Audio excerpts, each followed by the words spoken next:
എല്ലാവർക്കും ഒരിക്കൽ കൂടി രജി ഓൺലൈനിലേക്ക് ഹാർദമായ സ്വാഗതം. ഇന്ന് നമ്മൾ റിലേഷണൽ ഡേറ്റാബേസ് മാനേജ്മെന്റ് സിസ്റ്റം എന്നതിനെ കുറിച്ചിട്ടായിരിക്കും സംസാരിക്കുന്നത്.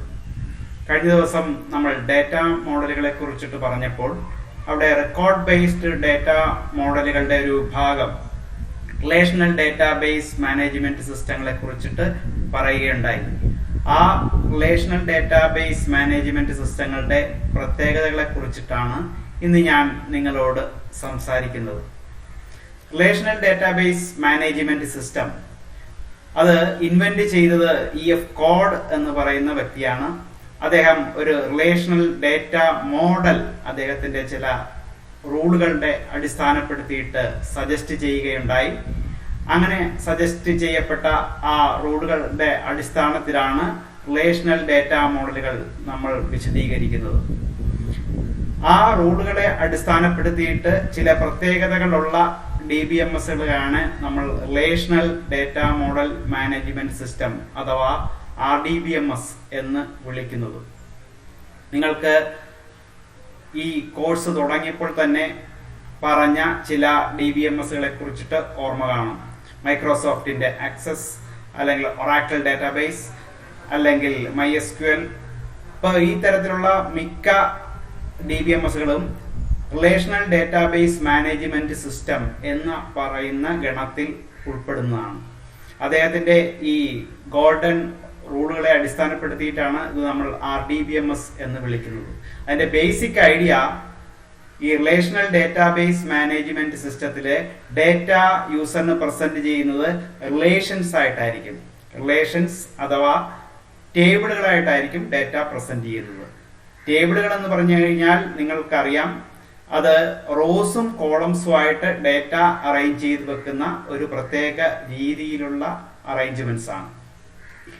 ഇവിടെ നമ്മൾ റിലേഷണൽ ഓപ്പറേറ്റേഴ്സ് ഉപയോഗിച്ചിട്ടായിരിക്കും ഈ ഡേറ്റയുടെ മാനിപ്പുലേഷൻസ് നടക്കുന്നത്. അപ്പൊ ഇത്തരത്തിൽ ഡേറ്റ റിലേഷൻസിന്റെ രൂപത്തിലാണ് യൂസറിന് പ്രസന്റ് ചെയ്യുന്നതെങ്കിൽ അത്തരത്തിലുള്ള ഒരു DBMS സിസ്റ്റത്തെയാണ് നമ്മൾ സാധാരണയായി റിലേഷണൽ ഡേറ്റാബേസ് മാനേജ്മെന്റ് സിസ്റ്റം എന്ന് വിളിക്കുന്നത്.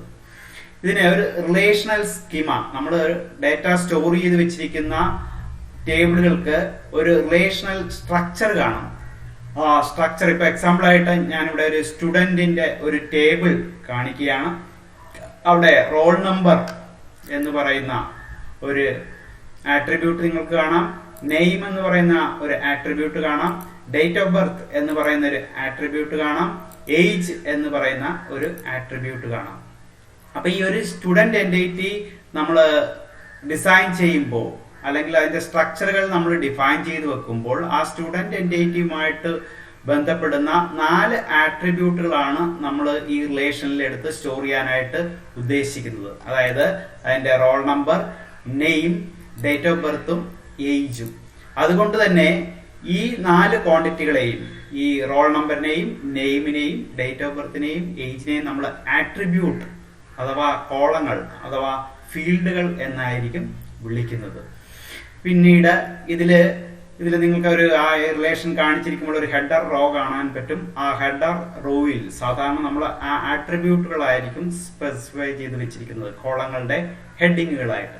പിന്നീട് അതിനുശേഷം വിവിധ റോകളിലായിട്ടായിരിക്കും ഡേറ്റ അറേഞ്ച് ചെയ്ത് വെച്ചിരിക്കുന്നത് റെക്കോർഡുകളുടെ രൂപത്തിൽ. അങ്ങനെ ഇന്റർ റിലേറ്റഡ് ആയിട്ടുള്ള ആ എന്റിറ്റി സെറ്റിന്റെ ഡേറ്റ നമ്മൾ ഓരോ റെക്കോർഡ് വൈസ് ആയിട്ട് ഈ ടേബിളിൽ എടുത്ത് സ്റ്റോർ ചെയ്ത് വെച്ചിരിക്കുന്നു. ഇപ്പൊ എക്സാമ്പിൾ ആയിട്ട് നിങ്ങൾക്ക് ആ ഫസ്റ്റ് റെക്കോർഡ് കാണാൻ പറ്റും. അവിടെ റോൾ നമ്പർ 1, പേര് അമീർ ഖാൻ, ഡേറ്റ് ഓഫ് ബർത്ത് ഇവിടെ പറഞ്ഞിട്ടുണ്ട്, ഏജ് പറഞ്ഞിട്ടുണ്ട്. അപ്പൊ ഇത്തരത്തിലുള്ള ഡീറ്റെയിൽസിനെ നമ്മളൊരു ടപ്പിൾ റെക്കോർഡ് അഥവാ റെക്കോർഡ് എന്നായിരിക്കും പറയുന്നത്. ഇതുമായിട്ട് ബന്ധപ്പെട്ട് വരുന്ന ഇത്തരത്തിലുള്ള വാല്യൂസ്, ഇത് ഓരോ റെക്കോർഡുകളും ഫോം ചെയ്ത് വെച്ചിരിക്കുന്നത് ഡിഫറെന്റ് വാല്യൂസ് കമ്പൈൻ ചെയ്തിട്ടാണ് ഒരു റെക്കോർഡ് ഫോം ചെയ്ത് വെച്ചിരിക്കുന്നത്. ഇനി നിങ്ങൾക്കറിയാം, ഇതുമായിട്ട് ബന്ധപ്പെട്ട് നമ്മൾ കഴിഞ്ഞ പ്രാവശ്യം തന്നെ പറഞ്ഞപ്പോൾ ചില ടേംസുകൾ പറഞ്ഞിരുന്നു. അതായത് കാർഡിനാലിറ്റി എന്ന് പറയുന്ന ഒരു ടേമിനെ കുറിച്ചിട്ട് ഞാൻ റെഫർ ചെയ്തിരുന്നു. അതായത് നമ്മളുടെ ടോട്ടൽ നമ്പർ ഓഫ് റെക്കോർഡ്സ്, ഒരു റിലേഷനിലുള്ള ടോട്ടൽ നമ്പർ ഓഫ് റെക്കോർഡ്സിനെയാണ് നമ്മൾ കാർഡിനാലിറ്റി എന്ന് പറയുന്നത്. എക്സാമ്പിൾ ആയിട്ട് ഈ കാണിച്ചിരിക്കുന്ന സ്റ്റുഡന്റ് റിലേഷനിൽ അവിടെ 3 ആണ് അതിന്റെ കാർഡിനാലിറ്റി. അതായത് അവിടെ 3 റോസ് നിങ്ങൾക്ക് കാണാനായിട്ട് സാധിക്കും. ഇനി ഇതുമായിട്ട് ബന്ധപ്പെട്ട് വരുന്ന മറ്റൊരു ടേമാണ് ഇതിന്റെ ഡിഗ്രി. ഡിഗ്രി എന്ന് പറഞ്ഞു കഴിഞ്ഞാൽ അതിൽ എത്ര ആട്രിബ്യൂട്ടുകൾ ഉണ്ട് എന്നുള്ളതിനെ അടിസ്ഥാനപ്പെടുത്തിയിട്ടാണ് ആ റിലേഷന്റെ ഡിഗ്രി നമ്മൾ പറയുന്നത്. അതായത് ഇപ്പോൾ കാണിച്ചിരിക്കുന്ന ഈ സ്റ്റുഡന്റ് റിലേഷന്റെ ഡിഗ്രി 4 ആണ്. അതായത് 4 ആട്രിബ്യൂട്ടുകളാണ് ഇവിടെ ഉള്ളത്. ഇനി സ്റ്റുഡന്റിന്റെ സ്കിമയുടെ ഡെഫിനിഷന്റെ സമയത്താണ് നമ്മളിവിടെ ആട്രിബ്യൂട്ടുകൾ ഓരോന്നും പറയുന്നത്. ഈ ആട്രിബ്യൂട്ടുകളുടെ ഓരോന്നിന്റെയും ഡേറ്റ ടൈപ്പുകളും അതിന് ഏതെങ്കിലും തരത്തിലുള്ള ഇന്റഗ്രിറ്റി കൺസ്ട്രൈന്റുകൾ ഉണ്ടെങ്കിൽ ആ ഇന്റഗ്രിറ്റി കൺസ്ട്രൈന്റുകളുടെ കാര്യങ്ങളും നമ്മൾ വിവിധ തരത്തിലുള്ള ലാംഗ്വേജുകൾ ഉപയോഗിച്ച് മെയിൻലി SQLs ഉപയോഗിച്ചിട്ട് ഇവിടെ റെഫർ ചെയ്ത് വെച്ചിട്ടാണ് ഈ തരത്തിലുള്ള റിലേഷണൽ സ്കിമ ഫോം ചെയ്യിച്ച് എടുക്കുന്നത്. അപ്പോൾ ഫീൽഡുകൾ, ആട്രിബ്യൂട്ടുകൾ നിങ്ങൾക്കറിയാം. ഇവിടെ റെക്കോർഡുകൾ എന്താണെന്ന് അറിയാം, അതിന്റെ കാർഡിനാലിറ്റി എന്താണെന്ന് അറിയാം, അതിന്റെ ഡിഗ്രി എന്താണെന്ന് അറിയാം, അതിന്റെ വാല്യൂസ് എന്താണെന്നുള്ളത് അറിയാം. ഇത്തരത്തിലുള്ള മിനിമം കാര്യങ്ങൾ നമ്മളൊരു റിലേഷണൽ ഡേറ്റാബേസ് മാനേജ്മെന്റ് സിസ്റ്റത്തിലെ റിലേഷനുകളെ കുറിച്ചിട്ട് അത്യാവശ്യം അറിഞ്ഞിരിക്കേണ്ടത് ആവശ്യമാണ്. ഇത് കൂടാതെ ചില പുതിയ ടേംസുകൾ കൂടി ഞാൻ നിങ്ങളെ പരിചയപ്പെടുത്തുകയാണ്. അതിലൊന്നാമത്തെ ഒരു ടേം ഇൻസ്റ്റൻസ് എന്ന് പറയുന്ന ഒരു ടേമാണ്. ഇത് നമ്മുടെ ഒരു പ്രസന്റ് ടൈമിൽ നമ്മളുടെ ഡേറ്റാബേസിലോ റിലേഷനിലുള്ള ആക്ച്വൽ കണ്ടന്റിനെ അതിനെ പറയുന്ന പേരായിരിക്കും ഇൻസ്റ്റന്റ് എന്ന് പറയുന്നത്. സ്കീമ നിങ്ങൾക്ക് നേരത്തെ അറിയാം, അതൊരു logical structure of the database ആണ്, അല്ലെങ്കിൽ റിലേഷൻ ആണ്. ഇനി ഡിഗ്രി നമ്മൾ പറഞ്ഞു, number of columns associated with a relation or table ആണ്. കാർഡിനാലിറ്റി പറഞ്ഞു, the number of rows in a table ആണ്. ഇനി ഡൊമൈൻ എന്ന് പറഞ്ഞു കഴിഞ്ഞാൽ ആ വാല്യൂസ് ഫോം ചെയ്ത് വെച്ചിരിക്കുന്ന പർട്ടിക്കുലർ ഡേറ്റ സെറ്റ്, അതിനെയാണ് നമ്മൾ ഡൊമൈൻ എന്ന് പറയുന്നത്. ഇപ്പൊ എക്സാമ്പിൾ ആയിട്ട് റോൾ നമ്പർ എന്ന് പറയുന്നത് അതൊരു ഡൊമൈൻ ഓഫ് നമ്പേഴ്സ് ആണ്, അല്ലെ?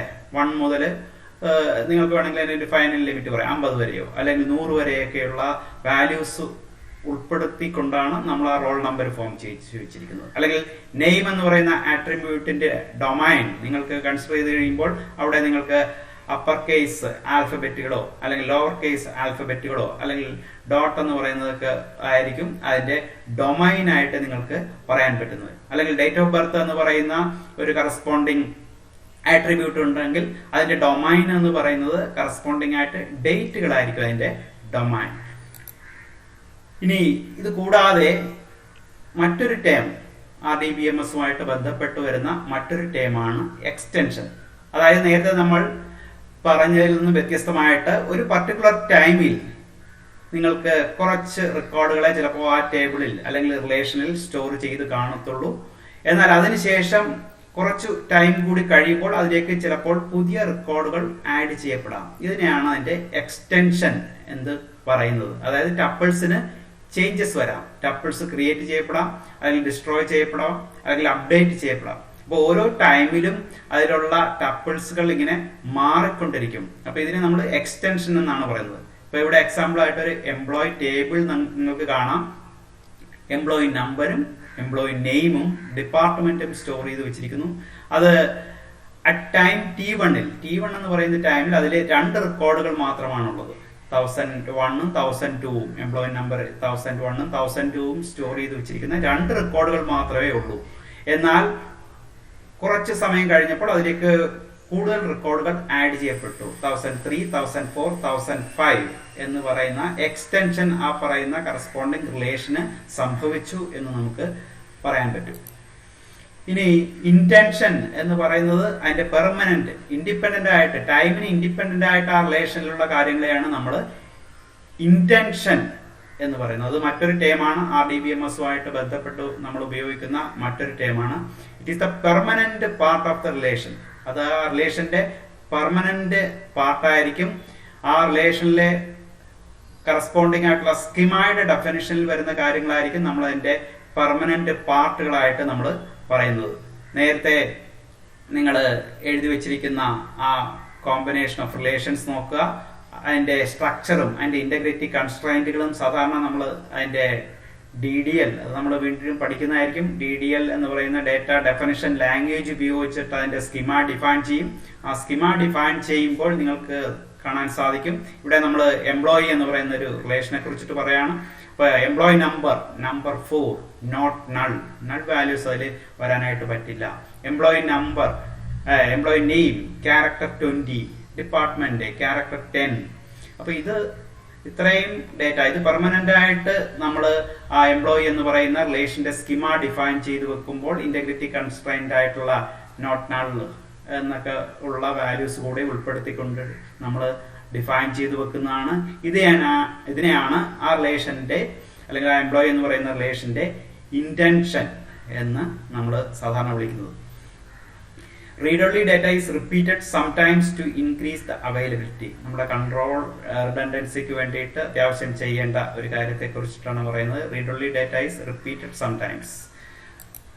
ഇനി നമ്മൾ ഈ പറയുന്ന സ്കീമ ഡിഫൈൻ ചെയ്യുമ്പോൾ ഉപയോഗിക്കുന്ന ടൈപ്പ് ഓഫ് ആട്രിബ്യൂട്ടുകളെ കുറിച്ചിട്ടുള്ള ഒരു വിവരണമാണ്. അതിൽ സിമ്പിൾ ആട്രിബ്യൂട്ടുകളുണ്ട്, കോമ്പോസിറ്റ് ആട്രിബ്യൂട്ടുകളുണ്ട്, സിംഗിൾ വാല്യൂഡ് ആട്രിബ്യൂട്ടുകളുണ്ട്, മൾട്ടി വാല്യൂഡ് ആട്രിബ്യൂട്ടുകളുണ്ട്, ഡിറൈവ്ഡ് ആട്രിബ്യൂട്ടുകളുണ്ട്, നൾ ആട്രിബ്യൂട്ടുകളുണ്ട്. ഇത് ഓരോന്നും എന്താണെന്ന് നിങ്ങൾ മനസ്സിലാക്കുക. ഒരു സിംഗിൾ ആയിട്ടുള്ള അറ്റോമിക് വാല്യൂ, ഒരു ഫിക്സഡ് ആയിട്ടുള്ള ഒരു വാല്യൂ മാത്രം കണ്ടെയ്ൻ ചെയ്യുന്ന അല്ലെങ്കിൽ കൺസിസ്റ്റ് ചെയ്യുന്ന ആട്രിബ്യൂട്ടുകളെ പറയുന്ന പേരാണ് സിമ്പിൾ ആയിട്ടുള്ള ആട്രിബ്യൂട്ട്. ഇപ്പൊ എക്സാമ്പിൾ ആയിട്ട് റോൾ നമ്പർ അല്ലെങ്കിൽ മാർക്ക്, സാലറി, അവിടെ എപ്പോഴും ഫിക്സഡ് വാല്യൂസ് ആയിരിക്കും നമുക്ക് കിട്ടുന്നത്. അപ്പൊ അതിനെ പറയുന്നത് സിമ്പിൾ ആട്രിബ്യൂട്ട് എന്നായിരിക്കും. ഇനി എന്തായിരിക്കും കോമ്പോസിറ്റ് ആട്രിബ്യൂട്ട്? ഒരു റിലേഷന്റെ കോമ്പോസിറ്റ് ആട്രിബ്യൂട്ട് എന്ന് പറഞ്ഞു കഴിഞ്ഞാൽ നിങ്ങൾക്കത് ഡീകമ്പോസ് ചെയ്യാൻ പറ്റും. അതിനെ സ്പ്ലിറ്റ് ചെയ്ത് പല വിഭാഗങ്ങളാക്കി വേണമെങ്കിൽ മാറ്റാനായിട്ട് പറ്റും. ഇപ്പൊ എക്സാമ്പിൾ ആയിട്ട് നെയിം എന്ന് പറയുന്ന ഒരു ആട്രിബ്യൂട്ട് നിങ്ങൾ കൺസിഡർ ചെയ്യുക. അപ്പൊ അതിൽ നിങ്ങൾക്ക് വേണമെങ്കിൽ ഫസ്റ്റ് നെയിം കാണാം, മിഡിൽ നെയിം കാണാം, ലാസ്റ്റ് നെയിം കാണാം. ഇതെല്ലാം കൂടെ കമ്പൈൻ ചെയ്ത് വെച്ചിട്ടാണ് നമ്മൾ നെയിം എന്ന് പറയുന്ന ഒരു ആട്രിബ്യൂട്ട് ഫോം ചെയ്ത് വെച്ചിരിക്കുന്നത്. അല്ലെങ്കിൽ ഇപ്പൊ എക്സാമ്പിൾ ആയിട്ട് അഡ്രസ് എന്ന് പറയുന്ന ഒരു ആട്രിബ്യൂട്ടിനെ കുറിച്ച് ചിന്തിക്കുക. അവിടെ ഹൗസ് നമ്പർ കാണാം, ചിലപ്പോൾ സ്ട്രീറ്റ് കാണാം, സിറ്റി കാണാം, സ്റ്റേറ്റ് കാണാം, ചിലപ്പോൾ പിൻ കാണാം. അപ്പൊ ഇതിന്റെ എല്ലാത്തിനെയും കൂടെ കോമ്പിനേഷൻ ആയിരിക്കും നമ്മൾ അഡ്രസ് എന്ന് പറയുന്നത്. അതായത് അഡ്രസ് എന്ന് പറയുന്നത് നമുക്ക് വീണ്ടും വീണ്ടും സ്പ്ലിറ്റ് ചെയ്ത് ചെറിയ ചെറിയ ഉപവിഭാഗങ്ങളാക്കി തിരിക്കാനായിട്ട് സാധിക്കും. അപ്പൊ അത്തരത്തിലുള്ള ഒരു ആട്രിബ്യൂട്ടിനെ പറയുന്ന പേര് കോമ്പോസിറ്റ് ആട്രിബ്യൂട്ട് എന്നായിരിക്കും പറയുന്നത്. ഇനി സിംഗിൾ വാല്യൂഡ് ആട്രിബ്യൂട്ട് എന്ന് പറയുന്ന മറ്റൊരു രീതിയിലുള്ള ആട്രിബ്യൂട്ട് ഉണ്ട്. അതൊരു സിംഗിൾ വാല്യൂ മാത്രമേ ഹോൾഡ് ചെയ്യാനായിട്ട് പറ്റുള്ളൂ. ഇപ്പൊ എക്സാമ്പിൾ ആയിട്ട് സിറ്റി എന്ന് പറയുന്ന ഒരു സിംഗിൾ വാല്യൂ ആയിരിക്കും. നിങ്ങളിപ്പോ ആലപ്പുഴ അല്ലെങ്കിൽ എറണാകുളം അല്ലെങ്കിൽ ട്രിവാൻഡ്രം എന്ന് പറഞ്ഞു കഴിഞ്ഞാൽ അതിൽ പിന്നെ മറ്റു വാല്യൂസിന് പ്രസക്തിയില്ല. അല്ലെങ്കിൽ ഒരു എംപ്ലോയിയുടെ ID അല്ലെങ്കിൽ നിങ്ങളുടെ റോൾ നമ്പർ എന്നൊക്കെ പറയുന്ന ഒരു ഫിക്സഡ് വാല്യൂസ് ആയിരിക്കും, അല്ലെങ്കിൽ ഒരു സിംഗിൾ വാല്യൂഡ് ആട്രിബ്യൂട്ടുകളുടെ എക്സാമ്പിൾ ആണ്. എന്നാൽ മൾട്ടി വാല്യൂഡ് ആട്രിബ്യൂട്ടുകളും നമ്മൾ സാധാരണ റിലേഷനുകളിൽ ഉപയോഗിക്കാറുണ്ട്. അതായത് it can hold multiple values. അതിന് മൾട്ടിപ്പിൾ വാല്യൂസ് സ്റ്റോർ ചെയ്ത് വെക്കാനായിട്ട് പറ്റും. ഇന്നത്തെ കാലത്ത് നമ്മുടെ കയ്യിലിരിക്കുന്ന ഫോൺ തന്നെ നിങ്ങളൊന്ന് ആലോചിക്കുക, അതിൽ നമുക്ക് 2 സിം യൂസ് ചെയ്യാം അല്ലെ. അപ്പൊ നിങ്ങൾക്ക് മിനിമം 2 ഫോണെങ്കിലും ഒരാള് സാധാരണ ഇപ്പോ ഉപയോഗിക്കാറുണ്ട്. അതുപോലെ തന്നെയാണ് ഇമെയിൽ ID, അതേപോലുള്ള കാര്യങ്ങൾ. ഇപ്പൊ ഇവിടെ ഒരാളുടെ ഫോൺ നമ്പർ എന്ന് പറയുന്ന ആട്രിബ്യൂട്ട് എടുത്ത് കൺസിഡർ ചെയ്ത് കഴിഞ്ഞാൽ അവിടെ ഒരു സിംഗിൾ വാല്യൂ അല്ല, അല്ലെങ്കിൽ അതൊരു സിംഗിൾ വാല്യൂഡ് ആട്രിബ്യൂട്ട് അല്ല. അവിടെ നിങ്ങൾക്ക് മൾട്ടിപ്പിൾ വാല്യൂസ് വരാം, ഒന്നിൽ കൂടുതൽ വാല്യൂസ് വരാം. അപ്പോ അതിനെയാണ് നമ്മൾ മൾട്ടി വാല്യൂഡ് ആട്രിബ്യൂട്ടുകൾ എന്ന് പറയുന്നത്. ഇനി ഡിറൈവ്ഡ് ആട്രിബ്യൂട്ടുകൾ എന്ന് പറയുന്ന മറ്റൊരു കാറ്റഗറി ഉണ്ട്. ഫോർ എക്സാമ്പിൾ ആയിട്ട് ഏജ് എന്ന് പറയുന്ന ഒരു ആട്രിബ്യൂട്ട് നമ്മുടെ ഒരു റിലേഷനിൽ ഉണ്ടെന്ന് വെക്കുക. ആ ഏജിന് ചിലപ്പോൾ മാറ്റം വരാം. ആ റിലേഷൻസ് അങ്ങോട്ടും ഇങ്ങോട്ടും മാറിക്കൊണ്ടിരിക്കുന്ന അവസരത്തിൽ, അല്ലെങ്കിൽ ടൈം കൺസ്ട്രെയിന്റ് മാറുന്നതനുസരിച്ചിട്ട് ഏജിൽ വ്യത്യാസം വരാം. ഇന്നത്തെ ഒരാളുടെ ഏജ് ആയിരിക്കത്തില്ല, 1 വർഷം കഴിഞ്ഞ് അയാളുടെ ഏജ് എന്ന് പറയുന്ന ആ ഒരു കറസ്പോണ്ടിങ് ആയിട്ടുള്ള ആട്രിബ്യൂട്ട് ആയിട്ട് വരുന്നത്. ഇത് ഡേറ്റ് ഓഫ് ബർത്ത് എന്ന് പറയുന്നതിൽ നിന്ന് ഡിറൈവ് ചെയ്ത് വരുന്ന ഒരു വാല്യൂ ആണ്. അപ്പൊ ഇത്തരത്തിലുള്ള ഒരു വാല്യൂ മറ്റേതെങ്കിലും ഒരു ആട്രിബ്യൂട്ടിൽ നിന്ന് ഡെറിവേഷൻസ് നടത്തി ഉണ്ടാക്കിയെടുക്കുന്ന ഒരു ആട്രിബ്യൂട്ടിനെ പറയുന്ന പേരാണ് ഏജ്. ഇപ്പൊ അനദർ എക്സാമ്പിൾ, ഇപ്പൊ നിങ്ങൾക്ക് അഡ്രസ്സിൽ നിന്ന് വേണമെങ്കിൽ ഹൗസ് നമ്പർ വേണമെങ്കിൽ എക്സ്ട്രാക്ട് ചെയ്തെടുക്കാം. അപ്പൊ അത്തരത്തിലുള്ള ഒരു ആട്രിബ്യൂട്ടുകളുടെ രീതിയെ പറയുന്ന പേരാണ്, അല്ലെങ്കിൽ അതിന്റെ പേരാണ് ഡിറൈവ്ഡ് ആട്രിബ്യൂട്ട്. ഇനി വേറൊന്നാണ് null attribute, ഒന്നുമില്ലാത്ത തരത്തിലുള്ള ഒരു attribute. An attribute whose values is missing for a record. ആ ഒരു റെക്കോർഡിന് യാതൊരു രീതിയിലുള്ള ഒരു വാല്യൂസ് നമ്മളെടുത്ത് സ്റ്റോർ ചെയ്ത് വെച്ചിട്ടില്ലെങ്കിൽ, അങ്ങനെ ചില ആട്രിബ്യൂട്ടുകളൊക്കെ നമുക്ക് വേണമെങ്കിൽ കാണാം. എല്ലാവരുടെയും റെക്കോർഡ് സ്റ്റോർ ചെയ്യുന്ന സമയത്ത് ചിലപ്പോൾ കൃത്യമായിട്ട് അതിന് വാല്യൂസ് കാണത്തില്ല. ഇപ്പൊ ഫോർ എക്സാമ്പിൾ ആയിട്ട് ഒരാളുടെ മാർക്ക് സ്റ്റോർ ചെയ്ത് വെക്കുന്ന ഒരു ആട്രിബ്യൂട്ട് ഉണ്ടെന്ന് നോക്കുക. അവിടെ നമ്മൾ അയാൾ പരീക്ഷ എഴുതിയിട്ടില്ലെങ്കിൽ അയാൾക്ക് കറസ്പോണ്ടിങ് ആയിട്ട് മാർക്ക് കാണത്തില്ല അല്ലെ. അപ്പൊ ഒരു നൾ വാല്യൂസ് ആയിരിക്കും അവിടെ വരുന്നത്. അപ്പൊ അത്തരത്തിലുള്ള ആട്രിബ്യൂട്ടുകളെ പറയുന്ന പേരാണ് നൾ ആട്രിബ്യൂട്ട്. ഇനി ഇത്തരത്തിലുള്ള റിലേഷൻസ് ഉണ്ടാക്കിയെടുക്കുമ്പോൾ ആ റിലേഷൻസ് ഫോം ചെയ്യാനും അതേപോലെ തന്നെ ആ റിലേഷനുകൾ തമ്മിൽ പരസ്പരം ബന്ധിപ്പിക്കാനും ആ റിലേഷനിൽ നിന്ന് ഡേറ്റ റിട്രീവ് ചെയ്യാനും അതേപോലെ തന്നെ ആ റിട്രീവ് ചെയ്ത് വെച്ചിരിക്കുന്ന ഡേറ്റയെ മോഡിഫൈ ചെയ്ത് DBMSന്റെ പരുവത്തിലെടുത്ത് ഉപയോഗിക്കാനും, അതായത് ഡേറ്റയുടെ റിഡൻഡൻസി ഒന്നും ഇല്ലാതെ, ഡേറ്റയുടെ ഇൻകൺസിസ്റ്റൻസി ഒന്നും ഇല്ലാതെ, അല്ലെങ്കിൽ DBMSന്റെ കൃത്യമായിട്ടുള്ള ഫീച്ചേഴ്സ് സപ്പോർട്ട് ചെയ്യുന്ന രീതിയിൽ അതിനെ എടുത്ത് ഉപയോഗിക്കാനായിട്ട് നമ്മളെ സഹായിക്കുന്ന ചില കാര്യങ്ങളെ കുറിച്ചിട്ടുള്ള വിവരണമാണ് ഇനി കൺസെപ്റ്റ് ഓഫ് കീസ് എന്ന് പറയുന്നതിലൂടെ ഞാൻ നടത്തുന്നത്. സാധാരണ നിങ്ങൾക്കറിയാം കീ എന്ന് പറയുന്നതിന്റെ ഫംഗ്ഷൻ എന്താണ്. നമുക്ക് ഏതെങ്കിലും ഒരു സാധനം തുറന്നെടുക്കുന്നതിന് വേണ്ടിയിട്ടാണ് നമ്മൾ കീ ഉപയോഗിക്കുന്നത് അല്ലെ. നമ്മുടെ ഒരു ഷെൽഫ് തുറക്കാനായിട്ട് നമ്മൾ കീ എടുക്കും. ഇതേപോലെ ഒരു റിലേഷനെ സംബന്ധിച്ചിടത്തോളം ആ റിലേഷനിൽ നിന്ന് വാല്യൂസിനെ യുണീക്കായിട്ട് റീഡ് ചെയ്യാനോ അല്ലെങ്കിൽ ആ റിലേഷനെ മറ്റൊരു റിലേഷനുമായിട്ട് ബന്ധിപ്പിക്കാനോ ഒക്കെയാണ് സാധാരണയായിട്ട് നമ്മൾ കീ എന്ന് പറയുന്ന ഒരു കൺസെപ്റ്റ് സാധാരണയായിട്ട് ഉപയോഗിക്കുന്നത്. അപ്പോ പലതരത്തിലുള്ള കീകൾ നമ്മൾ റിലേഷണൽ ഡേറ്റാബേസ് മാനേജ്മെന്റ് സിസ്റ്റങ്ങളിലും അല്ലെങ്കിൽ അത് സാധാരണയുള്ള DBMS സിസ്റ്റങ്ങളിലും ഒക്കെ ഉപയോഗിക്കാറുണ്ട്. അത്തരത്തിലുള്ള ചില കീകളെ കുറിച്ചിട്ടാണ് ഇവിടെ ഞാൻ വിവരിക്കുന്നത്. അതിന്റെ ഒരു ഹിറാർക്കിക്കൽ ഓർഡർ നിങ്ങൾ നോക്കുക. ഏറ്റവും ആദ്യം നമ്മൾ പറയുന്നത് ഒരു റിലേഷനെ സംബന്ധിച്ചിടത്തോളം ഒരു സൂപ്പർ കീയെ കുറിച്ചിട്ടായിരിക്കും. ഈ സൂപ്പർ കീ എന്ന് പറഞ്ഞു കഴിഞ്ഞാൽ എന്താണ്? An attribute or a group of attribute that can be uniquely identify a tuple from a relational schema. ഒരു റിലേഷനിൽ നിന്ന് നമുക്ക് ഒരു ആട്രിബ്യൂട്ടോ അല്ലെങ്കിൽ ഒരു ഗ്രൂപ്പ് ഓഫ് ആട്രിബ്യൂട്ടോ ഉപയോഗിച്ചിട്ട് അതിന്റെ ടപ്പിൾസിനെ യുണീക്കായിട്ട് ഐഡന്റിഫൈ ചെയ്യാൻ പറ്റുന്നുണ്ടെങ്കിൽ അതിനെ പറയുന്ന പേര് ഒരു സൂപ്പർ കീ എന്നായിരിക്കും. നമുക്ക് യുണീക്നെസ് വേണം, അതായത് യുണീക്കായിട്ട് ഡേറ്റ നമുക്ക് അക്സെപ്റ്റ് ചെയ്യാനായിട്ട് സാധിക്കണം. അപ്പൊ ഇത്തരത്തിലുള്ള ഒന്നിൽ കൂടുതൽ സൂപ്പർ കീസ് ഒരു സാധാരണ ഒരു റിലേഷന് കാണാൻ സാധിക്കും. അപ്പൊ അങ്ങനെയുള്ള ഒന്നിൽ കൂടുതൽ സൂപ്പർ കീകളിൽ ഒരു മിനിമം സൂപ്പർ കീയെ പറയുന്ന പേരാണ് മറ്റൊരു കീയെ കുറിച്ചിട്ട് നമ്മൾ പറയുന്ന കാൻഡിഡേറ്റ് കീ. അതായത് അവിടെ നിന്ന് ഏതെങ്കിലുമൊക്കെ ആട്രിബ്യൂട്ടുകളുടെ കോമ്പിനേഷൻ ആയിരിക്കും നമ്മൾ സൂപ്പർ കീ എന്ന് പറയുന്നത്. അപ്പൊ അങ്ങനെയുള്ള സൂപ്പർ കീയിൽ ഏറ്റവും മിനിമം ആട്രിബ്യൂട്ടുകൾ മാത്രം ഉൾപ്പെടുന്ന തരത്തിലുള്ള ഒരു സൂപ്പർ കീ, ആ സൂപ്പർ കീയെ വിളിക്കുന്ന പേരാണ് കാൻഡിഡേറ്റ് കീ. നിങ്ങൾക്കറിയാം ഒരു റിലേഷനെ സംബന്ധിച്ചിടത്തോളം ഒന്നിൽ കൂടുതൽ സൂപ്പർ കീകൾ കാണും. അതേപോലെ തന്നെ ആണ് ഈ കാൻഡിഡേറ്റ് കീകളുടെ കാര്യവും. അവിടെയും ഒന്നിൽ കൂടുതൽ കാൻഡിഡേറ്റ് കീകൾ ഒരു റിലേഷനെ സംബന്ധിച്ചിടത്തോളം അവിടെ എക്സിസ്റ്റ് ചെയ്യുന്നതായിരിക്കാം. ചില കേസിൽ ഒരു കാൻഡിഡേറ്റ് കീ കാണത്തുള്ളൂ, എന്നാൽ മറ്റു ചില കേസുകളിൽ ഒന്നിൽ കൂടുതൽ കാൻഡിഡേറ്റ് കീ കാണാം. അപ്പൊ അവിടെ ഈ കാൻഡിഡേറ്റ് കീയിൽ നിന്ന് ഏതെങ്കിലും ഒരു ആട്രിബ്യൂട്ട് ഒഴിവാക്കി കഴിഞ്ഞാൽ ആ യുണീക്നെസ് അവിടെ നഷ്ടപ്പെടും, അല്ലെങ്കിൽ അതൊരു കാൻഡിഡേറ്റ് കീ എന്ന് പറയുന്ന കീയുടെ ഗണത്തിൽ നമുക്ക് അതിനെ പെടുത്താനായിട്ട് സാധിക്കയില്ല. ഇനി അതിലെ ഒരു പ്രൈം ആട്രിബ്യൂട്ട് മിക്കവാറും ആ കാൻഡിഡേറ്റ് കീയിൽ എപ്പോഴും ഒരു മെമ്പർ ആയിരിക്കും എന്നുള്ളത് കൂടി ശ്രദ്ധിക്കുക. ഇനി ഇത്തരത്തിലുള്ള പല കാൻഡിഡേറ്റ് കീകൾ കാണുമ്പോൾ അത്തരത്തിലുള്ള കാൻഡിഡേറ്റ് കീകളിൽ നിന്ന് നമുക്ക് ഇഷ്ടമുള്ള അല്ലെങ്കിൽ നമുക്ക് പ്രോസസ്സിങ്ങിന് ഏറ്റവും അനുയോജ്യമായിട്ടുള്ള ഒരു കീയെ നമുക്ക് എടുത്ത് നമ്മുടെ റെക്കോർഡുകളുടെ പ്രോസസ്സിങ്ങിന് വേണ്ടിയിട്ട് റിലേഷനുകളിൽ ഉപയോഗിക്കാനായിട്ട് പറ്റും. അത്തരത്തിലുള്ള ആ കീയെ പറയുന്ന പേരാണ് പ്രൈമറി കീ. അപ്പോൾ ഒരു റിലേഷനെ സംബന്ധിച്ചിടത്തോളം ഒന്നിൽ കൂടുതൽ കാൻഡിഡേറ്റ് കീകൾ കാണാം. ആ കീകളിൽ നിന്ന് യൂസറിന്റെ ചോയ്സ് ആണ് അതില് യുണീക്കായിട്ട് ടപ്പിൾസ് ഫെച്ച് ചെയ്യാനായിട്ട്, റിലേഷണൽ സ്കീമയിൽ നിന്ന് ടപ്പിൾസ് ഫെച്ച് ചെയ്യാനായിട്ട് നമുക്ക് ഉപയോഗിക്കാൻ പറ്റുന്ന കീകളെ പറയുന്ന പേരാണ്, കീകളല്ല ഒരു കീ ആയിരിക്കും, അതിനെ പറയുന്ന പേരാണ് പ്രൈമറി കീ. ഒരിക്കലും ആ primary key null values accept ചെയ്യാൻ പാടില്ല. അതായത് അതിൽ ഒരു വാല്യൂസും ഇല്ലാതിരിക്കാൻ പാടില്ല. ഏതെങ്കിലും ഒരു വാല്യൂസ് എപ്പോഴും അതിൽ കാണണം. അപ്പോൾ ഒന്നിൽ കൂടുതൽ കാൻഡിഡേറ്റ് കീകൾ ഉണ്ടെങ്കിൽ നമുക്ക് ഒരു പ്രൈമറി കീ ഉണ്ടാക്കാം. ഇനി ഒരു കാൻഡിഡേറ്റ് കീ മാത്രമേ ഉള്ളെങ്കിൽ അത് തന്നെയായിരിക്കും അതിന്റെ പ്രൈമറി കീ. അപ്പോ മറ്റൊരു കൺസെപ്റ്റ് കൂടി പറയാണ്, composite key, composite primary key. Primary key എപ്പോഴാണ് കോമ്പോസിറ്റ് ആകുന്നത്? അതായത് ഒരു പ്രൈമറി കീ ഒന്നിൽ കൂടുതൽ ആട്രിബ്യൂട്ടുകളുടെ കോമ്പിനേഷൻ ആണെങ്കിൽ അതിനെ ഒരു കോമ്പോസിറ്റ് പ്രൈമറി കീ എന്ന് പറയും. ഇപ്പൊ എക്സാമ്പിൾ ആയിട്ട് ഒരു റോൾ നമ്പറും കോഴ്സും കൂടെ ചേർത്ത ഒരു കീ ആണ് എന്ന് വെക്കുക.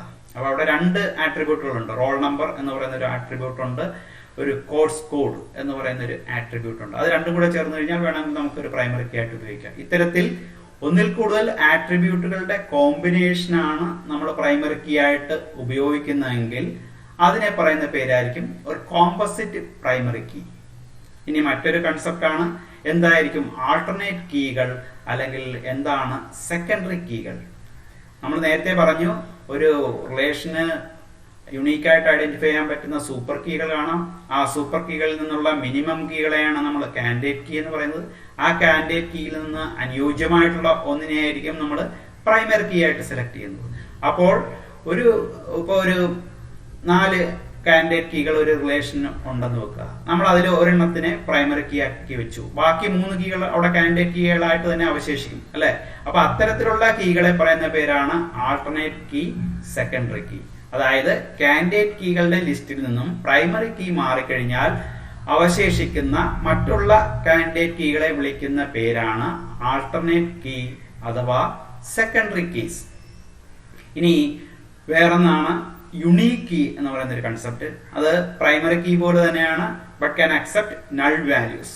നേരത്തെ നമ്മൾ പ്രൈമറി കീയുടെ കൺസെപ്റ്റ് പറഞ്ഞപ്പോൾ പറഞ്ഞു ആ പ്രൈമറി കീക്ക് ഒരിക്കലും നൾ വാല്യൂസ് നമുക്ക് കൊടുത്തു വെക്കാനായിട്ട് പറ്റില്ല. അതായത് വാല്യൂസ് ഒന്നും ഇല്ലാതെ ബ്ലാങ്ക് ആയിട്ട് ആ റെക്കോർഡ് അവിടെ എൻട്രി ചെയ്ത് വെക്കാനായിട്ട് സാധ്യമല്ല. എന്നാൽ യുണീക് കീയുടെ കേസിൽ അത് പ്രൈമറി കീ പോലെ തന്നെ യുണീക്ക് ആയിട്ട് ടപ്പിൾസിനെ ഒരു റിലേഷണൽ സ്കീമയിൽ നിന്ന് നമുക്ക് ഐഡന്റിഫൈ ചെയ്യാൻ പറ്റും അല്ലെങ്കിൽ ഫെച്ച് ചെയ്യാൻ പറ്റും. പക്ഷെ ചില സമയത്ത് ആ പറയുന്ന ആ കീയുടെ കണ്ടന്റ് ആയിട്ട് നമുക്ക് നൾ വാല്യൂസ് വേണമെങ്കിലും കൊടുക്കാൻ പറ്റും. ഇനി വളരെ ഇമ്പോർട്ടന്റ് ആയിട്ടുള്ള മറ്റൊരു കൺസെപ്റ്റ് ആണ് ഫോറിൻ കീ എന്ന് പറയുന്ന ഒരു കൺസെപ്റ്റ്. സാധാരണ ഒരു റിലേഷനെ മറ്റൊരു റിലേഷനുമായിട്ട് കമ്പൈൻ ചെയ്ത് എടുക്കാൻ വേണ്ടിയിട്ടാണ് നമ്മൾ ഫോറിൻ കീ എന്ന് പറയുന്ന ഒരു കൺസെപ്റ്റ് യൂസ് ചെയ്യുന്നത്. അതായത് ഒരു റിലേഷനിലുള്ള ഒരു റിലേഷൻ, ഇപ്പൊ ഒരു എക്സാമ്പിൾ ആയിട്ട് ഇപ്പൊ ഒരു കോഴ്സ് എന്ന് പറയുന്ന ഒരു ടേബിൾ ഉണ്ട്, അതിൽ കോഴ്സ് ഐ ഡി ആണ് ഒരു പ്രൈമറി കീ. ആ കോഴ്സുമായിട്ട് ബന്ധപ്പെട്ടിട്ടുള്ള എല്ലാ വിവരങ്ങളും നമ്മൾ സ്റ്റോർ ചെയ്ത് വെച്ചിരിക്കുന്നത് ഒരു കോഴ്സ് ടേബിളിലാണെന്ന് വെക്കുക. അതിന് course I D primary key ആയിട്ടുണ്ട്.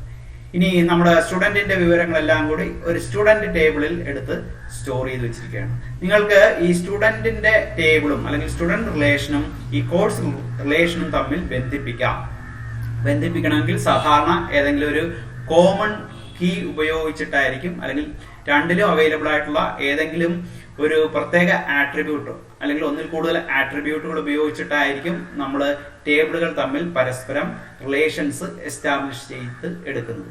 അപ്പോ ഇവിടെ നമ്മുടെ സ്റ്റുഡന്റ് ടേബിൾ വെക്കുന്ന സമയത്ത് ആ സ്റ്റുഡന്റ് ടേബിളിൽ ഒരു അഡീഷണൽ കീ, ഈ കോഴ്സ് ഐ ഡി എന്ന് പറയുന്ന ഒരു അഡീഷണൽ കീ അതിൽ കൂടെ ആഡ് ചെയ്ത് വെക്കുന്നു. അപ്പോ അവിടെ ഒരു മാപ്പിംഗ് നടക്കുകയാണ് അല്ലെ.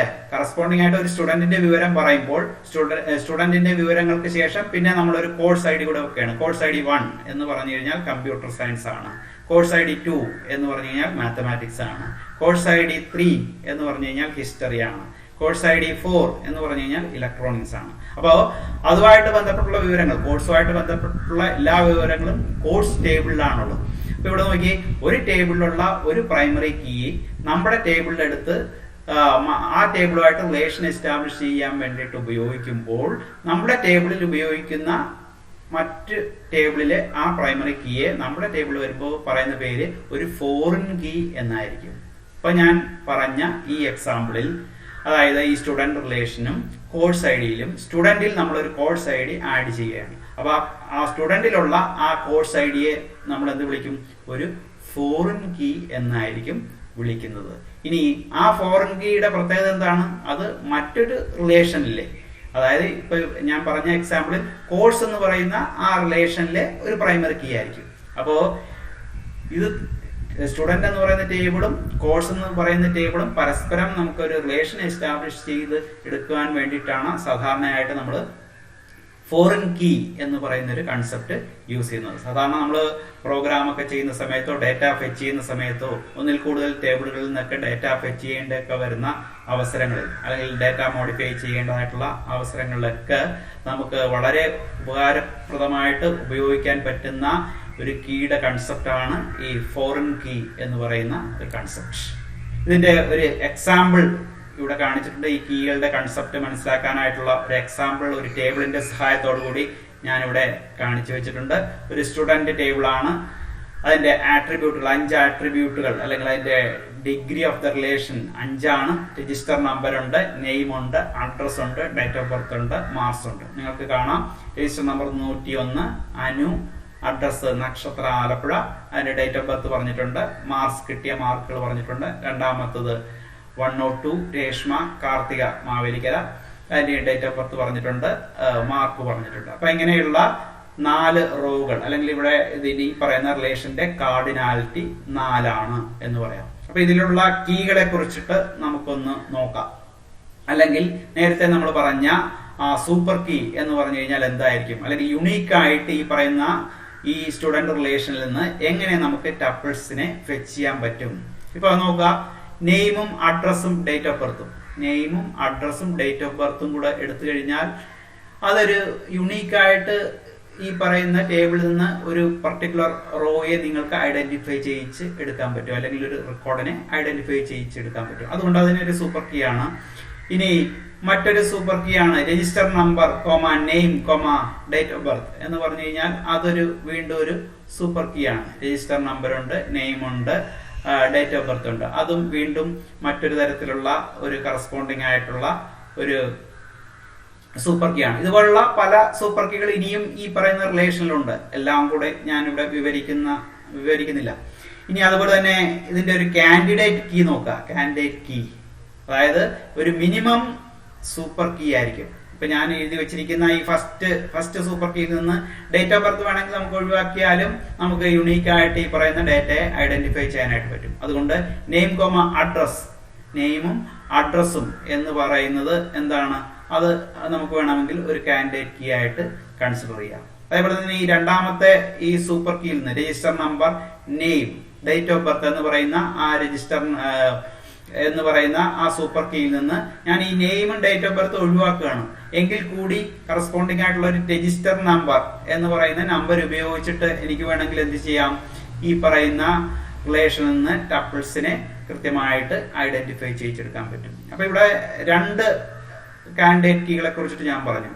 ഒന്ന് നെയിമും അഡ്രസ്സും ആണ്, വേറൊന്ന് രജിസ്റ്റർ നമ്പറാണ്. ഇനി നോക്കാം, ഇതില് ഇങ്ങനെയുള്ള ഡിഫറെന്റ് കാൻഡിഡേറ്റ് കീകൾ എക്സിസ്റ്റ് ചെയ്യുമ്പോൾ അതിൽ നിന്ന് നമുക്ക് അനുയോജ്യമായിട്ടുള്ള കീ, നമുക്ക് പ്രോസസ്സിങ്ങിനൊക്കെ അനുയോജ്യമായിട്ടുള്ള ഏതെങ്കിലും ഒരു കീയെ നമ്മൾ പ്രൈമറി കീ ആയിട്ട് മാറ്റുകയാണ് ചെയ്യുന്നത്. അപ്പൊ ഇവിടെ നമുക്ക് വളരെ ഈസി ആയിട്ട് ഒരു സിംഗിൾ ആട്രിബ്യൂട്ട് ഉപയോഗിച്ചിട്ട് നമുക്ക് രജിസ്റ്റർ നമ്പർ എന്ന് പറയുന്ന ഒരു സിംഗിൾ ആട്രിബ്യൂട്ട് ഉപയോഗിച്ചിട്ട് ഈ പറയുന്ന സ്റ്റുഡന്റ് റിലേഷനിൽ നിന്ന് നിങ്ങൾക്ക് എന്ത് ചെയ്യാം, കറസ്പോണ്ടിങ് ആയിട്ട് സ്റ്റുഡന്റിനെ അല്ലെങ്കിൽ ആ സ്റ്റുഡന്റ് ടപ്പിൾസിനെ നമുക്ക് ഫെച്ച് ചെയ്യാനായിട്ട് സാധിക്കും. അതുകൊണ്ട് ഇവിടെ പ്രൈമറി കീ ആയിട്ട് നമ്മൾ എന്ത് സെലക്ട് ചെയ്യുന്നു, രജിസ്റ്റർ നമ്പർ ആയിരിക്കും നമ്മളുടെ പ്രൈമറി കീ. അപ്പോ ഈ കാൻഡിഡേറ്റ് കീ നമ്മൾ ഒഴിവാക്കി, നെയിം അഡ്രസ് എന്ന് പറയുന്ന കാൻഡിഡേറ്റ് കീ ഒഴിവാക്കി. അതുകൊണ്ട് അതിനെ എന്ത് പറയുന്നു, അതിനെ ഒരു ആൾട്ടർനേറ്റ് കീ എന്നായിരിക്കും നമ്മൾ വിളിക്കുന്നത്, അല്ലെങ്കിൽ ഒരു സെക്കൻഡറി കീ എന്ന് പറയുന്ന പേരിൽ അത് അറിയപ്പെടുന്നു. ഇനി ഇവിടെ മറ്റൊരു എക്സാമ്പിൾ കൂടെ ഇവിടെ നോക്കുക. കോമ്പസ് കീയുടെ ഒരു എക്സാമ്പിൾ നിങ്ങൾക്ക് ഈ പറയുന്ന റിലേഷനിൽ നിങ്ങൾക്ക് കാണാൻ പറ്റും. ഇപ്പൊ എക്സാമ്പിൾ ആയിട്ട് അഡ്രസ് ഫീൽഡ് നോക്കുക. നക്ഷത്ര ആലപ്പുഴ, അല്ലെങ്കിൽ കാർത്തിക മാവേലിക്കര, അല്ലെങ്കിൽ അഞ്ചുതയ്യിൽ എറണാകുളം, അല്ലെങ്കിൽ പുലത്തറ ആലപ്പുഴ.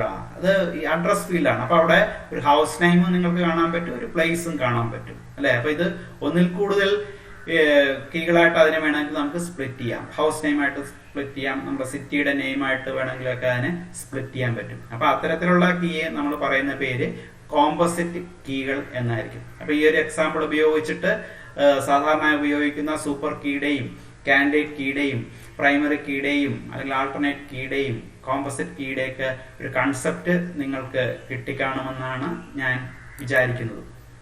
ഇനി ഫോറിൻ കീയുടെ വളരെ അത്യാവശ്യം ഞാൻ പറഞ്ഞു, നമുക്ക് വളരെ അത്യാവശ്യം അറിഞ്ഞിരിക്കേണ്ട ഒരു കാര്യമാണ് ഫോറിൻ കീ.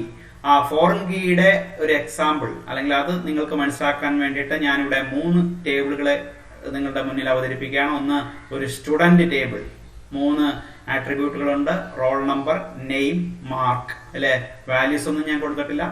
രണ്ടാമത്തെ ടേബിൾ കോഴ്സ്, കോഴ്സിന് 2 ആട്രിബ്യൂട്ടുകളുണ്ട്, കോഴ്സ് ഐ ഡിയും കോഴ്സ് നെയിമും.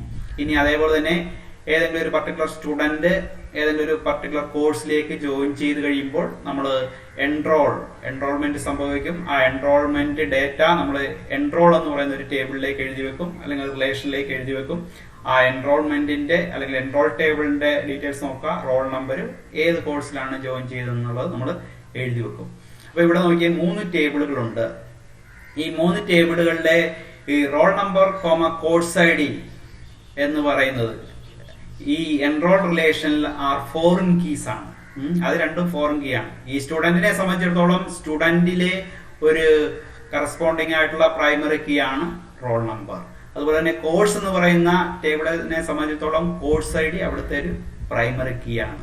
അപ്പോൾ ഈ 2 പ്രൈമറി കീയും സ്റ്റുഡന്റ് എന്ന് പറയുന്ന ടേബിളിലെ റോളും അതേപോലെ തന്നെ കോഴ്സ് എന്ന് പറയുന്ന ടേബിളിലെ കോഴ്സ് ഐ ഡിയും നമ്മൾ ഈ എൻറോൾമെന്റ് ടേബിൾ അല്ലെങ്കിൽ എൻറോൾ എന്ന് പറയുന്ന ടേബിളിലെ ഫോറിൻ കീ ആയിട്ട് യൂസ് ചെയ്യാണ്.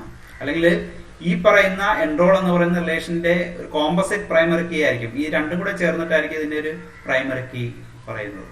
അപ്പോൾ ഇവിടെ ഈ ഓരോ റോൾ മാത്രമായിട്ട് എടുത്ത് കൺസിഡർ ചെയ്ത് കഴിഞ്ഞാൽ എൻറോൾ എന്ന് പറയുന്ന ടേബിളിലെ റോൾ മാത്രമായിട്ട് എടുത്ത് നിങ്ങൾ കൺസിഡർ ചെയ്ത് കഴിഞ്ഞാൽ അതൊരു ഫോറിൻ കീ ആണ്. എന്തുകൊണ്ടാണ്? അത് സ്റ്റുഡന്റ് എന്ന് പറയുന്ന ടേബിളിന്റെ ഒരു പ്രൈമറി കീ ആണ്. ഇനി അതേപോലെ തന്നെ കോഴ്സ് ഐ ഡി മാത്രം എടുത്ത് കൺസിഡർ ചെയ്ത് കഴിഞ്ഞാൽ ഈ എൻറോൾ എന്ന് പറയുന്ന ടേബിളിനെ സംബന്ധിച്ചിടത്തോളം അതൊരു ഫോറിൻ കീ ആയിരിക്കും. എന്തുകൊണ്ടാണ്? അത് കോഴ്സ് എന്ന് പറയുന്ന ടേബിളിന്റെ ഒരു പ്രൈമറി കീ ആണ്. അപ്പൊ ഇങ്ങനെയുള്ള കൺസെപ്റ്റുകൾ ഉപയോഗിച്ചിട്ട് നിങ്ങൾ ഡേറ്റ ഡിഫൈൻ ചെയ്യുമ്പോൾ ഈ പറയുന്ന പ്രൈമറി കീകളും അതേപോലെ തന്നെ ഫോറിൻ കീകളും ഡേറ്റ ഡെഫിനിഷൻ ലാംഗ്വേജുകൾ ഉപയോഗിച്ചിട്ട് നിങ്ങൾക്ക് ഡിസ്ക്രൈബ് ചെയ്ത് വെക്കുമ്പോൾ ഓട്ടോമാറ്റിക്കായിട്ട് DBMS ആ പറയുന്ന ലാംഗ്വേജിൽ പറയുന്ന സ്കിമ അനുസരിച്ചിട്ട് ആ റിലേഷനുകൾ തമ്മിൽ പരസ്പരം റിലേഷൻസുകൾ കൊണ്ടുവന്ന് വെക്കുകയും അത് ഉപയോഗിച്ചിട്ട് നിങ്ങൾക്ക് വളരെ ഈസി ആയിട്ട് ഡേറ്റ മാനിപ്പുലേഷൻസ് നടത്താനായിട്ട് സാധിക്കുകയും ചെയ്യും. ഇനി നമ്മൾ ഈ സാധാരണ പറയുന്ന എൻഡേറ്റുകളിൽ ചില പ്രത്യേക ടേംസ് ആണ് ഇവിടെ നമ്മൾ പറയുന്നത്. ഒന്ന്, ഒരു സ്ട്രോങ് എൻഡേറ്റി സെറ്റ്. ആ എൻഡേറ്റി സെറ്റിന് ഫിക്സഡ് ആയിട്ടുള്ള വാല്യൂ ഉണ്ടെങ്കിൽ അതിനെ പറയുന്നത് സ്ട്രോങ് എൻഡേറ്റി സെറ്റുകൾ എന്നായിരിക്കും. പിന്നെ അതേപോലെ തന്നെ വീക്ക് എൻഡേറ്റി സെറ്റുകളുണ്ട്. അത് പ്രൈമറി കീ ആയിട്ട് ഫോം ചെയ്യാനായിട്ട് പറ്റാത്ത രീതിയിലുള്ള ഒരു സഫീഷ്യന്റ് ആയിട്ടുള്ള ആട്രിബ്യൂട്ട് അല്ലെങ്കിൽ അതിനെ സാധാരണയായിട്ട് നമ്മളൊരു വീക്ക് എൻഡേറ്റി സെറ്റ് എന്നായിരിക്കും പറയുന്നത്. ഇപ്പൊ എക്സാമ്പിൾ ആയിട്ട് നിങ്ങളൊരു ലോൺ എന്ന് പറയുന്ന ഒരു റിലേഷൻ കൺസിഡർ ചെയ്യുക. അവിടെ ഒരു ലോൺ ഐ ഡി ഉണ്ട്, ലോൺ നെയിം ഉണ്ട്, ബോറോവർ ഉണ്ട്, എമൗണ്ട് ഉണ്ട്. അത്രയും ഡീറ്റെയിൽസ് ആണ് ആട്രിബ്യൂട്ടിലാണ് നമ്മൾ ലോൺ എന്ന് പറയുന്ന ആ കറസ്പോണ്ടിങ് ആയിട്ടുള്ള റിലേഷനിൽ ഉപയോഗിക്കുന്നത്. ഇനി ഒരു പേയ്മെന്റ് എന്ന് പറയുന്ന മറ്റൊരു റിലേഷൻ നോക്കുക. അവിടെ ഒരു പേയ്മെന്റ് ഐ ഡി ഉണ്ട്, പേയ്മെന്റ് ഡേറ്റ് ഉണ്ട്, എമൗണ്ട് ഉണ്ട്. ഈ പേയ്മെന്റ് റിലേഷനിൽ ഒരു പ്രൈമറി കീ ഇല്ല എന്ന് പറഞ്ഞു കഴിഞ്ഞാൽ ഈ പേയ്മെന്റ് ഐ ഡി എന്ന് പറയുന്നത് നമുക്ക് കൃത്യമായിട്ട് അത് ഉപയോഗിച്ചിട്ട് കൃത്യമായിട്ട് ഡേറ്റയെ അതിൽ നിന്ന് എക്സ്ട്രാക്ട് ചെയ്തെടുക്കാൻ പറ്റത്തില്ല, അല്ലെങ്കിൽ ഒരു ടപ്പിൾ മാത്രമായിട്ട് എക്സ്ട്രാക്ട് ചെയ്തെടുക്കാൻ പറ്റത്തില്ല. എന്തുകൊണ്ടാണ്? പേയ്മെന്റ് ഐ ഡി ഏതെങ്കിലും ഒരു ലോണിലോട്ടൊക്കെ പേയ്മെന്റ് നടത്തുമ്പോൾ പല രീതിയിൽ നമുക്ക് പേയ്മെന്റ് നടത്താം. അതായത് ഇത് റിപ്പീറ്റഡ് ആയിട്ട് വരും. ഇതിലുള്ള ടേബിളുകളിലുള്ള ഡേറ്റ നിങ്ങൾ എടുത്ത് കൺസിഡർ ചെയ്ത് കഴിഞ്ഞാൽ പേയ്മെന്റ് ഐ ഡി റിപ്പീറ്റഡ് ആയിട്ട് ഒത്തിരി പ്രാവശ്യം റിപ്പീറ്റ് ചെയ്യും. ഒരു ലോണിലേക്ക് ചിലപ്പോൾ മാസം പേയ്മെന്റ് നടത്തുമ്പോൾ അതനുസരിച്ചിട്ട് നിങ്ങൾക്ക് അവിടെ റെപ്പറ്റേഷൻ സംഭവിക്കാം. അപ്പൊ അതുകൊണ്ട് ഒരിക്കലും ഈ payment I D payment I D എന്ന് പറയുന്നത് ഒരു പ്രൈമറി കീ അല്ല. അതുകൊണ്ട് തന്നെ അതൊരു വീക്ക് എൻഡേറ്റി സെറ്റ് ആയിരിക്കാം. ഇനി ഇവിടെ നമുക്ക് പറയാൻ പറ്റുന്ന മറ്റൊരു കൺസെപ്റ്റ് ആണ് ഡിസ്ക്രിമിനേറ്റർ അല്ലെങ്കിൽ പാർഷ്യൽ കീ എന്ന് പറയുന്നത്. എന്തായിരിക്കും ഈ partial key? An attribute of a weak entity set which normally does not show uniqueness but shows uniqueness when combined with a strong entity set. ഒരു സ്ട്രോങ് എൻഡൈറ്റി സെറ്റുമായിട്ട് കമ്പൈൻ ചെയ്യുമ്പോൾ ഈ ഒരു week entity set uniqueness കാണിക്കുന്നെങ്കിൽ അത്തരത്തിലുള്ള ഒരു കീയെ നമ്മൾ partial key എന്ന് പറയും. Example ആയിട്ട് ഈ പറയുന്ന രണ്ട് റിലേഷനിലെ പേയ്മെന്റ് ഐ ഡി എന്ന് പറഞ്ഞു കഴിഞ്ഞാൽ അതൊരു ഡിസ്ക്രിമിനേറ്റർ ആണ്, അഥവാ ഒരു പാർഷ്യൽ കീ ആണ്. എന്തുകൊണ്ടാണ് ഈ പേയ്മെന്റ് ഐ ഡി ഈ പറയുന്ന ലോൺ റിലേഷനിലെ ലോൺ ഐ ഡിയുമായിട്ട് കമ്പൈൻ ചെയ്യുമ്പോൾ യുണീക്ക് ആയിട്ട് നിങ്ങൾക്ക് ടപ്പിൾസിനെ ഐഡന്റിഫൈ ചെയ്യാനായിട്ട് സാധിക്കും. അതുകൊണ്ട് പേയ്മെന്റ് ഐ ഡിക്ക് മാത്രമായിട്ട് ഒരു എക്സിസ്റ്റൻസ് ഇല്ല. അത് മറ്റേതെങ്കിലും തരത്തിലുള്ള ഒരു സ്ട്രോങ് എൻറ്റിറ്റി ആയിട്ടുള്ള വേറെ ഏതെങ്കിലും ഒരു ആട്രിബ്യൂട്ടുമായിട്ട് ചേരുമ്പോൾ മാത്രമായിരിക്കും അതിന് ഒരു സ്ട്രോങ്നെസ് വരുന്നത്. അപ്പൊ അത്തരത്തിലുള്ള കീകളെ നമ്മൾ പാർഷ്യൽ കീ എന്ന് പറയുന്ന ഒരു കൺസെപ്റ്റിൽ പറയാറുണ്ട്. ഇനി അതുകൂടാതെ നമുക്ക് ഇന്റഗ്രിറ്റി കൺസ്ട്രൈൻസ് ഉണ്ട്. ഓരോ ടേബിളുകൾ ഡിസൈൻ ചെയ്യുമ്പോഴും റെക്കോർഡ് വൈസ് ആയിട്ടും ടേബിൾ വൈസ് ആയിട്ടും അതിൽ ഏതൊക്കെ തരത്തിലുള്ള വാല്യൂസ് ആണ് നമുക്ക് എടുത്ത് സ്റ്റോർ ചെയ്യാൻ പറ്റുന്നത്, അല്ലെങ്കിൽ പ്രൈമറി കീസ് അത് നൾ വാല്യൂസ് എടുത്ത് സ്റ്റോർ ചെയ്യാൻ പറ്റത്തില്ല എന്നൊക്കെ നേരത്തെ പറഞ്ഞു. അപ്പൊ ഇതൊക്കെ അതിലേക്കുള്ള ഡേറ്റയെ റെസ്ട്രിക്ട് ചെയ്യുന്ന രീതിയിലുള്ള അല്ലെങ്കിൽ സ്റ്റോർ ചെയ്ത് വെച്ചിരിക്കുന്ന ഡേറ്റയ്ക്ക് ഏതെങ്കിലുമൊക്കെ തരത്തിലുള്ള കൺസിഡറേഷൻസ് നടത്തുന്ന രീതിയിലുള്ള കൺസ്ട്രൈൻസുകൾ നമുക്ക് കൊടുത്തു വെക്കാൻ പറ്റും ഡേറ്റ ഡിഫൈൻ ചെയ്യുമ്പോൾ തന്നെ. അത്തരത്തിലുള്ള അതിനെ നമ്മൾ എൻറ്റിറ്റി ഇന്റഗ്രിറ്റി എന്നായിരിക്കും നമ്മൾ സാധാരണ പറയുന്നത്. അപ്പൊ അത് നമ്മൾ വീണ്ടും പിന്നീട് SQL സ്റ്റേറ്റ്മെന്റുകളൊക്കെ പഠിക്കുന്ന സമയത്ത് കൂടുതൽ അതിനെ കുറിച്ചിട്ട് ഇന്റഗ്രിറ്റി കൺസ്ട്രൈൻസിനെ കുറിച്ചിട്ട് കൂടുതൽ നമ്മൾ ഡിസ്കസ് ചെയ്യുന്നതായിരിക്കും. പിന്നെ മറ്റൊരു കാര്യമാണ് റഫറൻഷ്യൽ ഇന്റഗ്രിറ്റി എന്ന് പറയുന്നത്. അതായത് നേരത്തെ നമ്മൾ ഫോറിൻ കീയുടെ കൺസെപ്റ്റ് പറഞ്ഞു ഒരു ടേബിളിലെ പ്രൈമറി കീ ആയിരിക്കും മറ്റൊരു ടേബിളിലെ ഫോറിൻ കീ ആയിട്ട് ആക്ട് ചെയ്യുന്നത്. അതുകൊണ്ട് തന്നെ ഈ രണ്ട് ടേബിളുകളും തമ്മിൽ ഒരു റിലേഷൻഷിപ്പ് ഉണ്ട്, അല്ലെങ്കിൽ ഒരു റഫറൻഷ്യൽ ഇന്റഗ്രിറ്റി അവിടെ എക്സിസ്റ്റ് ചെയ്യുന്നു. ആ റഫറൻഷ്യൽ ഇന്റഗ്രിറ്റി എക്സിസ്റ്റ് ചെയ്യുമ്പോൾ അപ്പോൾ അവിടെ ഒരു ടേബിൾ ഒരു പാരന്റ് ടേബിൾ ആയിരിക്കും, മറ്റൊന്നൊരു ഡിപ്പെൻഡന്റ് ടേബിൾ ആയിരിക്കും. ഇപ്പൊ സ്റ്റുഡന്റിൽ ഒരു കോഴ്സ് ഐ ഡി ഉണ്ടെങ്കിൽ കോഴ്സ് ഐ ഡി നമ്മൾ നേരത്തെ ഒരു സ്റ്റുഡന്റ് റിലേഷനെ കുറിച്ചിട്ട് ഒരു കോഴ്സ് റിലേഷനെ കുറിച്ചിട്ട് പറഞ്ഞു. അപ്പൊ ആ സ്റ്റുഡന്റിൽ ഒരു കോഴ്സ് ഐ ഡി ഉണ്ടെങ്കിൽ ആ കോഴ്സ് ഐ ഡി എപ്പോഴും പോയിന്റ് ചെയ്ത് വെച്ചിരിക്കുന്നത് കോഴ്സിലെ ഏതെങ്കിലും ഒരു റോയുമായിട്ടായിരിക്കും. അപ്പൊ നമുക്ക് നേരിട്ട് ആ കോഴ്സ് ഐ ഡി അവിടെ ഡിലീറ്റ് ചെയ്ത് കളയാൻ പറ്റില്ല, അല്ലെ? അപ്പോ ഇത് തമ്മിലൊരു കറസ്പോണ്ടൻസ് ഉള്ളത് കൊണ്ട് അവിടെ ഒരു റെസ്ട്രിക്ഷൻ ഉണ്ട്. അപ്പൊ റെസ്ട്രിക്ട് എന്ന് പറഞ്ഞാൽ do not allow deletion of parent side if related rows exist in dependent side. ഇപ്പൊ കോഴ്സിലെ ഒരു പാരന്റിലുള്ള ഒരു റോ നമുക്ക് നേരിട്ട് ഡിലീറ്റ് ചെയ്യാൻ പറ്റത്തില്ല.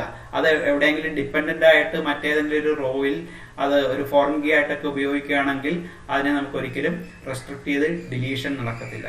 ഇനി അതുപോലെ തന്നെ കാസ്കേഡിംഗ് എന്ന് പറയുന്ന ഒരു മറ്റൊരു ഓപ്പറേഷൻ ഉണ്ട്. Automatically delete dependent side rows that corresponds to the parent side row to be deleted. നമ്മൾ പാരന്റിൽ നിന്ന് കറസ്പോണ്ടിങ് ആയിട്ട്, അതായത് പ്രൈമറി കീ ആയിട്ട് യൂസ് ചെയ്യുന്ന സ്ഥലത്ത് നിന്ന് ഒരു റെക്കോർഡിനെ ഡിലീറ്റ് ചെയ്ത് കഴിഞ്ഞാൽ ഓട്ടോമാറ്റിക് ആയിട്ട് അത് ഫോറിൻ കീ ആയിട്ട് ഉപയോഗിക്കുന്ന സ്ഥലത്ത് ഏതൊക്കെ റിലേഷനിൽ ഡേറ്റകളുണ്ടോ ആ ഡേറ്റകൾ ഓട്ടോമാറ്റിക് ആയിട്ട് ഡിലീറ്റ് ചെയ്യപ്പെടുകയാണെങ്കിൽ അത്തരത്തിലുള്ള ഒരു ഓപ്പറേഷനെ നമ്മൾ കാസ്കേഡിംഗ് എന്നായിരിക്കും പറയുന്നത്. അപ്പോൾ ഡിലീറ്റ് വിത്ത് കാസ്കേഡിംഗ് എന്ന് പറയുന്ന ഓപ്ഷൻസ് തന്നെ നമ്മൾ SQL സ്റ്റേറ്റ്മെന്റുകളിലൊക്കെ കൂടുതലായിട്ട് പറയാറുണ്ട്.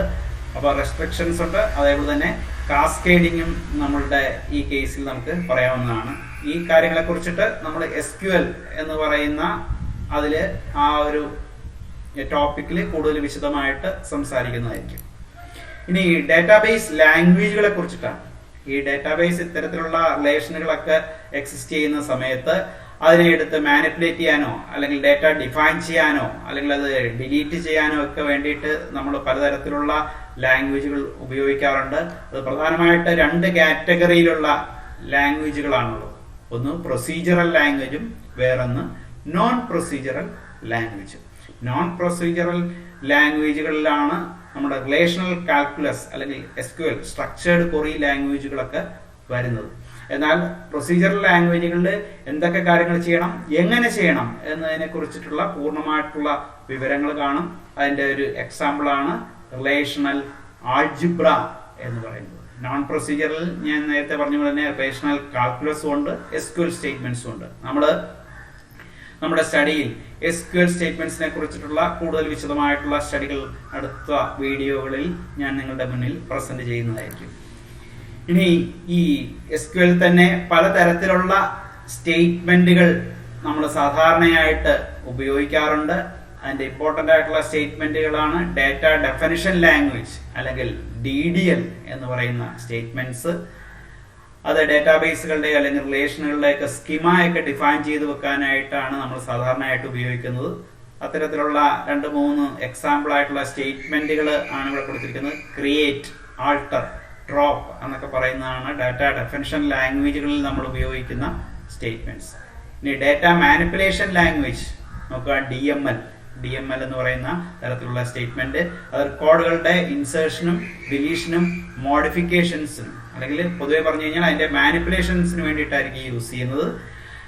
എക്സാമ്പിൾ ആയിട്ട് അത്തരത്തിലുള്ള സ്റ്റേറ്റ്മെന്റുകൾ എന്ന് പറഞ്ഞാൽ ഇൻസേർട്ട്, ഡിലീറ്റ്, അപ്ഡേറ്റ് എന്നൊക്കെ പറയുന്ന തരത്തിലുള്ള സ്റ്റേറ്റ്മെന്റുകളായിരിക്കും. പിന്നെ ഡാറ്റ ക്വറി ലാംഗ്വേജ്, അതിൽ നിന്ന് ഡാറ്റ എക്സ്ട്രാക്ട് ചെയ്തെടുക്കാനായിട്ട് ഉപയോഗിക്കുന്ന ക്വറി ലാംഗ്വേജ് ഉണ്ട്. അത് ഈ DMLന്റെ കൂട്ടത്തിൽ വേണമെങ്കിൽ നമുക്ക് പറയാൻ പറ്റും. എക്സാമ്പിൾ ആയിട്ടുള്ള ഒരു സ്റ്റേറ്റ്മെന്റ് ആണ് സെലക്ട് എന്ന് പറയുന്ന സ്റ്റേറ്റ്മെന്റ്.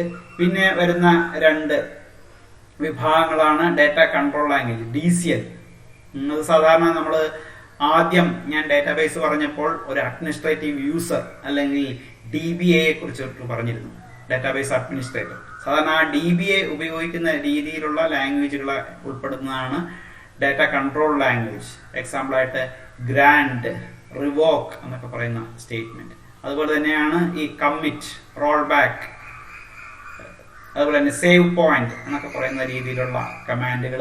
ഇത്തരത്തിലുള്ള ട്രാൻസാക്ഷൻ കൺട്രോൾ, നമ്മുടെ നടത്തുന്ന ട്രാൻസാക്ഷനെ, ഡാറ്റാബേസ് നടത്തുന്ന ട്രാൻസാക്ഷനെ കൺട്രോൾ ചെയ്യാൻ വേണ്ടിയിട്ട് സാധാരണ ഉപയോഗിക്കുന്ന തരത്തിലുള്ള ലാംഗ്വേജുകളാണ്.